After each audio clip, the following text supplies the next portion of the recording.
வணக்கம். நீங்கள் இணைந்து கொள்வது நியூஸ் போஸ்டின் மதிய நேர பிரதான செய்தியுடன். விரிவான செய்திகளுக்கு செல்ல முன்னர் முதலில் இன்றைய தலைப்புச் செய்திகள். யாழ், வலிகாமம் வடக்கு மற்றும் கிழக்கு பகுதிகளில் உள்ள காணிகள் நாளை மீள கையளிக்கப்பட உள்ளதாக மீள்குடியேற்ற அமைச்சர் தெரிவிப்பு. இலங்கையில் விடுதலை செய்யப்பட்ட இந்திய மீனவர்கள் அந்நாட்டு அதிகாரிகளிடம் ஒப்படைப்பு.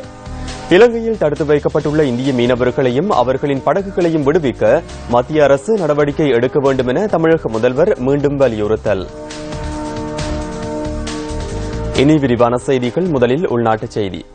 அரசாங்கத்தின் துரித மீள்குடியேற்ற வேலை திட்டத்தின் கீழ் யாழ், வலி வடக்கு மற்றும் கிழக்கு பகுதிகளில் உள்ள காணிகளை உத்தியோகபூர்வமாக மீள கையளிப்பதற்கு நடவடிக்கை எடுக்கப்பட்டுள்ளது. இதற்கமைய மக்களின் காணிகள் நாளை மீள கையளிக்கப்பட உள்ளதாக சிறைச்சாலைகள் மறுசீரமைப்பு, புனர்வாழ்வு, மீள்குடியேற்றம் மற்றும் இந்து மத அலுவல்கள் அமைச்சின் செயலாளர் வேலாயுதம் சிவஞான ஜோதி குறிப்பிட்டுள்ளார்.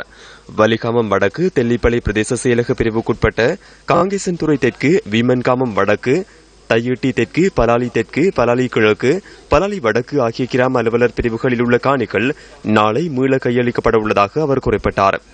வலிகாமம் கிழக்கு, கோப்பாய் பிரதேச செயலகத்திற்குட்பட்ட வளலாய் கிராம அலுவலர் பிரிவுக்குட்பட்ட காணிகளும் மீள கையளிக்கப்பட உள்ளதாக மீள்குடியேற்ற அமைச்சின் செயலாளர் அறிக்கையொன்றினூடாக சுட்டிக்காட்டியுள்ளார்.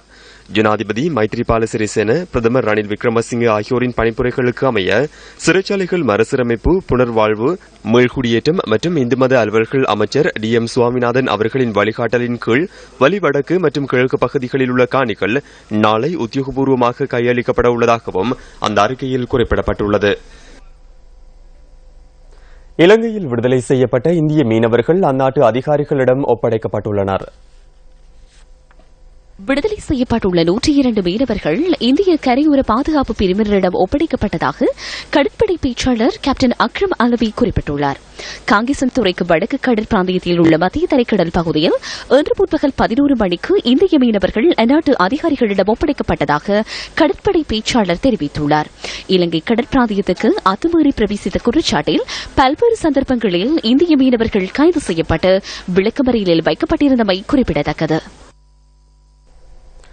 இலங்கை கடற்படையினரால் கைது செய்யப்பட்டு விளக்கமறியலில் வைக்கப்பட்டுள்ள இந்திய மீனவர்களையும் அவர்களின் படகுகளையும் விடுவித்துக் கொள்வதற்கு மத்திய அரசு நடவடிக்கை எடுக்க வேண்டும் என தமிழக முதல்வர் ஜெயலலிதா ஜெயராம் மீண்டும் வலியுறுத்தியுள்ளார்.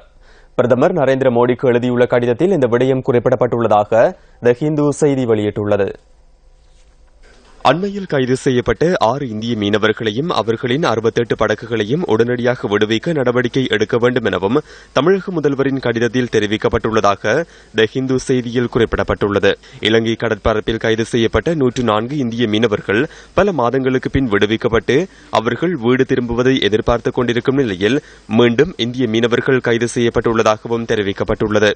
பாரம்பரிய மீன்பிடி பகுதியான பாக்ஜல சந்தியில் மீன்பிடிக்கும் அவர்களை இந்திய கடற்படையினர் தொடர்ந்து கைது செய்வதாகவும் இந்தியா மற்றும் இலங்கைக்கு இடையிலான சர்வதேச கடல் எல்லை முடிந்துவிட்ட விடயமல்ல எனவும் தமிழக முதல்வர் பிரதமர் மோடிக்கு எழுதியுள்ள கடிதத்தில் குறிப்பிடப்பட்டுள்ளதாக தி ஹிந்து செய்தி வெளியிட்டுள்ளது.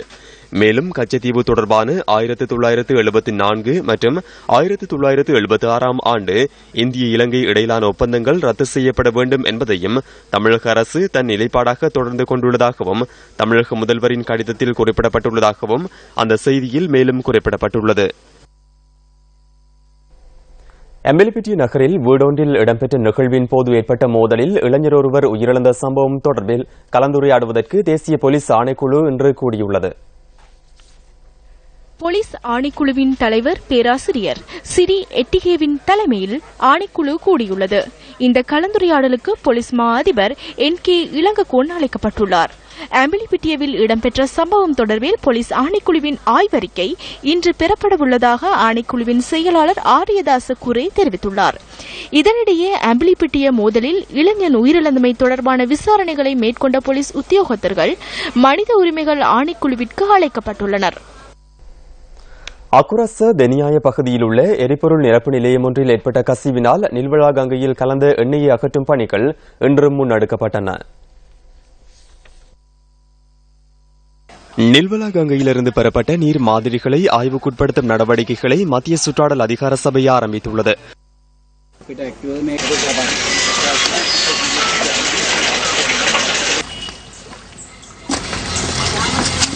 ராணுவத்தினர் மற்றும் கரையோர பாதுகாப்பு பிரிவினர் இணைந்து ஆற்று நீரை சுத்தப்படுத்தும் நடவடிக்கையில் ஈடுபட்டுள்ளதாக எமது பிராந்திய செய்தியாளர் குறிப்பிட்டார்.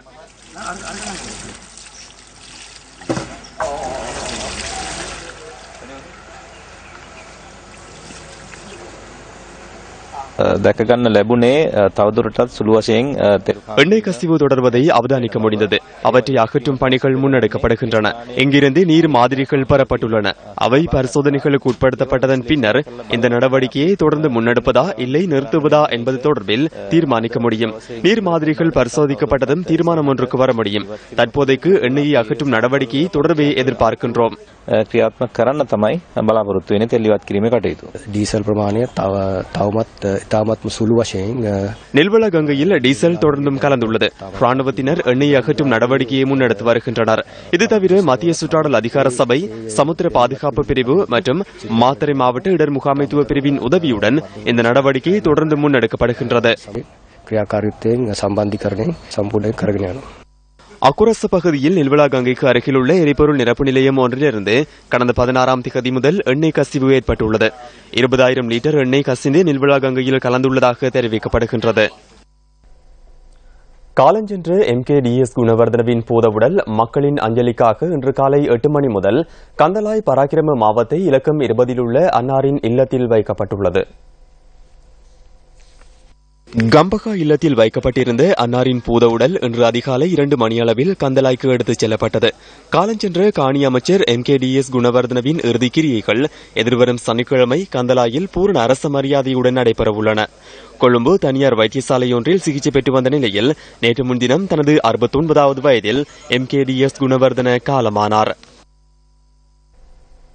மாணவன் ஒருவனை பாடசாலைக்கு சேர்த்துக் கொள்வதற்கு 60,000 ரூபாய் பணத்தை லஞ்சமாக பெற்ற அதிபர் ஒருவர் கேகாலையில் கைது செய்யப்பட்டுள்ளார். சம்பவத்துடன் தொடர்புடைய மற்றொரு நபரும் கைது செய்யப்பட்டுள்ளதாக லஞ்ச ஊழல் விசாரணை ஆணைக்குழுவின் விசாரணை பிரிவு பணிப்பாளர் சிரேஷ்ட போலீஸ் அத்தியட்சகர் பிரியந்த சந்திரசிறே குறிப்பிட்டுள்ளார். கேகாலை பகுதியில் உள்ள பாடசாலை ஒன்றில் குறித்த மாணவனை சேர்த்துக் கொள்வதற்காக 60,000 ரூபாய் லஞ்சம் பெற்றுக் கொள்ளப்பட்டதாக கிடைத்த முறைப்பாட்டுக்கு அமைய சந்தேக நபர்கள் இன்று கைது செய்யப்பட்டதாகவும் அவர் குறிப்பிட்டார். மணலேற்றிச் செல்லும் லொரிகளை பதிவு செய்வதற்கான வேலை திட்டம் ஆரம்பிக்கப்பட்டுள்ளதாக புவிச்சரிதவியல் அளவை மற்றும் சுரங்க பணியகம் தெரிவிக்கின்றது. 50% லாரிகள் அனுமதி பத்திரமின்றி மணலேற்றி செல்வதாக பணியகத்தின் பணிப்பாளர் நாயகம் பேராசிரியர் பெர்னாட் பிரேம் குறிப்பிட்டுள்ளார். குறித்த லாரிகளை பதிவு செய்து GPS தொழில்நுட்ப கருவி பொருத்தப்பட உள்ளதாகவும் பணிப்பாளர் நாயகம் தெரிவிக்கின்றார். இந்த நடவடிக்கையினூடாக சட்டவிரோதமாக மணல் ஏற்றும் நடவடிக்கையில் ஈடுபடும் லாரிகள் தொடர்பில் கண்காணிக்க உள்ளதாகவும் அவர் குறிப்பிட்டுள்ளார். நாடளாவிய ரீதியில் 4,000 தொடக்கம் 5,000 வரையிலான லாரிகளில் மணல் ஏற்றுவதாக புவிச்சரிதவியல் அளவை மற்றும் சுங்க பணியகத்தின் பணிப்பாளர் நாயகம் சுட்டிக்காட்டியுள்ளார். மேல் மாகாணத்தில் டெங்கு அவதான வலயங்களில் நுழம்பு ஒழிப்பு திட்டத்தை நடைமுறைப்படுத்த சுகாதார அமைச்சின் தொற்றுநோய் தடுப்பு பிரிவு நடவடிக்கை எடுத்துள்ளது. நாடளாவிய ரீதியில் சுமார் 1,500 டெங்கு நோயாளர்கள் இதுவரை பதிவாகியுள்ளதாக தொற்றுநோய் தடுப்பு பிரிவின் விசேட வைத்திய நிபுணர் பபா பலிகவடன குறிப்பிட்டுள்ளார். மேல் மாகாணத்தில் நுகேகுட, கொலன்னாவை, வத்தளை, ரத்மலானை, தெஹிவளை, மகரகம, ஜாயல, நீர்கொழும்பு, மொரட்டுவை மற்றும் பாணந்துறை ஆகிய பகுதிகளில் அதிகமான டெங்கு நோயாளர்கள் பதிவாகியுள்ளதாகவும் அவர் குறிப்பிட்டார். குறித்த பகுதிகளில் எதிர்வரும் 28, 29 மற்றும் 30ஆம் தேதிகளில் டெங்கு ஒழிப்பு வேலை திட்டம் முன்னெடுக்கப்பட உள்ளதாகவும் விசேட வைத்திய நிபுணர் பபா பலிகவடன சுட்டிக்காட்டினார். நாட்டில் நிலவிய அசாதாரண சூழ்நிலையின் பின்னர் மக்கள் மீள்குடியேற்றம் செய்யப்படுகின்ற போதிலும் அவர்களின் தேவைகள் நிவர்த்திக்கப்பட்டுள்ளதா என்பது கேள்விக்குறியே. முல்லைத்தீவு பொதுக்குடியிருப்பு கைவேலி கிராமமும் இதற்கு விதிவிலக்கல்ல. புதுக்குடியிருப்பு கைவேலி கிராமத்தில் காணப்படும் சுண்ணாம்பு சூளை வீதியே இது. அண்மையில் பெய்த மழையினால் இந்த வீதியினால் வாகனங்கள் போக்குவரத்தில் ஈடுபடுவதில் பல்வேறு சிரமங்களை எதிர்கொண்டதுடன் சில வாகனங்கள் பயணிக்க முடியாத நிலை ஏற்பட்டுள்ளது.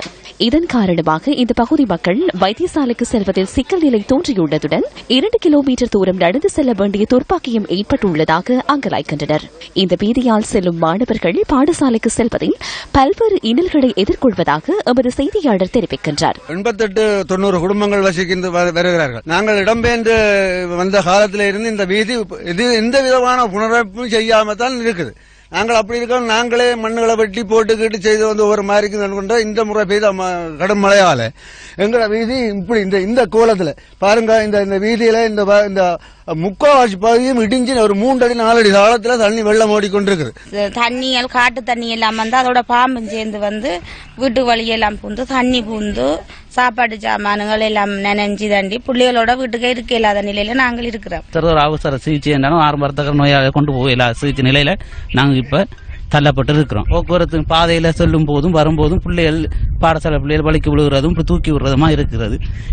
குறித்த வீதியை புனரமைத்து தருமாறு பல்வேறு தரப்பினரிடம் தெரிவித்த போதும் எவ்வித நடவடிக்கையும் எடுக்கப்படவில்லை என பிரதேச மக்கள் தெரிவிக்கின்றனர். இத்துடன் நியூஸ் ஃபர்ஸ்டின் மதிய நேர பிரதான செய்தி நிறைவு பெறுகின்றது. மீண்டும் சந்திக்கலாம் நியூஸ் ஃபர்ஸ்டின் 2:25 மணித்தியால செய்தியில். தொடர்ந்தும் சக்தி டிவி வழங்கும் திரைப்படத்துடன் இணைந்திருங்கள். வணக்கம்.